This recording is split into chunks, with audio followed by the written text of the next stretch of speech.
Vaccination को लेकर सरकार के अखबारों के जरिए बड़े बड़े विज्ञापन और निमंत्रण भी कि अपॉइंटमेंट बुक करवाइए और वैक्सीनेशन लगवाइए। 18+ वैक्सीन को लेकर सरकार ने ऐलान तो कर दिया, जनता हमें प्रिय है, आइए और वैक्सीनेशन करवाइए। पहले तो केंद्र सरकार ने कहा कि 1 मई से टीकाकरण की शुरुआत की जाए, टीका उत्सव मनाया जाए, लेकिन राज्य सरकार ने कहा साहब वैक्सीन नहीं है, 5 मई से शुरुआत करेंगे। इसके बाद जब सरकार ने वैक्सीन को लेकर शुरुआत की तो बड़े बड़े अखबारों में विज्ञापन के जरिए लोगों से आग्रह किया कि वैक्सीनेशन बुक करवाएं, सेंटर जाएं और वैक्सीनेशन लगवाएं। लेकिन क्या आपने ये सोचा है कि अपॉइंटमेंट बुक करवाने के बाद भी सरकारी तंत्र आपको ये कह दे कि हम आपको वैक्सीन नहीं लगा सकते?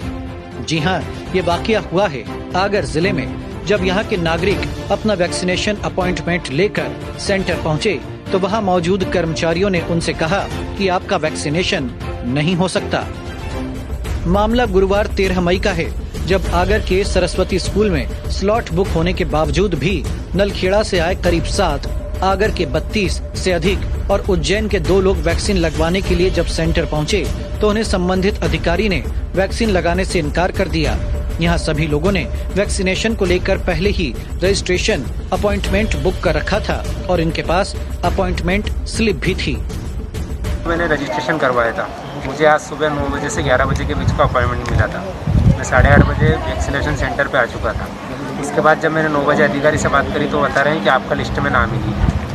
उन्होंने बोला आप 11 बजे तक और वेट कीजिए, कभी अपडेट हो जाएगा तो आपका नाम आ जाएगा। मैं 11 बजे से 1 बज गई है और अभी तक कुछ भी नहीं हुआ है। मेरे साथ मेरे परिवार के 8 से 10 व्यक्ति भी परेशान हो रहे हैं। ये आया तो ये बोल रहे हैं हमारे लिस्ट में आपका नाम नहीं है, जबकि मेरे को अपॉइंटमेंट नहीं हुआ। आपका रजिस्ट्रेशन वगैरह हुआ? पूरा वॉन्टेड है मेरे पास। 9 से 11 का शेड्यूल आया, मैं सुबह 8 बजे घर से चला, 9 बजे ही आ गया था। यहाँ पे टिकट लगा रहे हो? टिकट नहीं लगाया। वैक्सीनेशन के लिए कुछ लोग 35 तो कुछ लोग 65 किलोमीटर का सफर तय करके सुबह सेंटर पर पहुंचे, जिनमें राहुल अजमेरा आगर से, मनीष सक्सेना आगर से, उज्जैन से पीयूष लड़ा, नलखेड़ा की मेघा जैन, अंजलि जैन, दीपिका जैन, प्रिया जैन, विधि जैन, विनय जैन, अंशुल जैन, विवेक जैन समेत कई लोगों को वैक्सीन नहीं लगाए गए। इस मामले में वहां मौजूद कांग्रेस नेता और NSUI के राष्ट्रीय सचिव अंकुश भटनागर ने CMHO श्री समंदर सिंह मालवीय जी से चर्चा की तो उन्होंने सिस्टम की दिक्कत बताई। वहीं जब जिला टीकाकरण अधिकारी राजेश गुप्ता से चर्चा की गई तो उन्होंने भोपाल से सर्वर के कारण समस्या होना बताया। इस मामले में जब उन्होंने भोपाल बात करना चाही तो संबंधित व्यक्ति ने कॉल ही नहीं उठाया। आज जब वैक्सीन सेंटर पहुंचा तो वहाँ 100 से अधिक लोग वैक्सीन लगवाने के लिए भटक रहे थे। वैक्सीन सेंटर पे उनके द्वारा ऑनलाइन रजिस्ट्रेशन करवा लिया गया था, उनके द्वारा शेड्यूलिंग करवा ली गई थी और उनको अपॉइंटमेंट स्लिप तक मिल चुकी थी। परंतु जब वो अपॉइंटमेंट स्लिप दिखा के वहाँ पर वैक्सीन लगाने पहुँचे तो वहाँ वैक्सीन लगाने वाले अधिकारी ने कहा गया कि आपका इस सूची में नाम नहीं है। 110 लोगों की सूची ऊपर से ही है। यह कहाँ से सूची आने का काम चालू हो गया? जब सब प्रक्रिया ऑनलाइन है तो फिर कौन सी सूची इनके पास आई और इन लोगों को क्यों वैक्सीन नहीं लगी? जब सरकार द्वारा बनाए गए सिस्टम से इन लोगों ने अपॉइंटमेंट लिया था तो आज वैक्सीन नहीं लगी।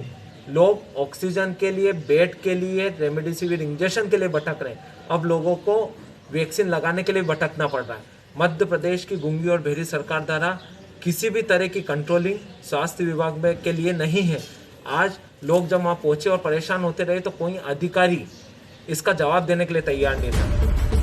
इस पूरे घटनाक्रम में 4 घंटे तक वहां मौजूद आम लोग वैक्सीन को लेकर परेशान होते रहे। वहीं इस घटना पर स्थानीय कांग्रेस नेता ने ये शंका भी जाहिर की है कि कहीं वैक्सीनेशन घोटाला तो नहीं किया जा रहा है।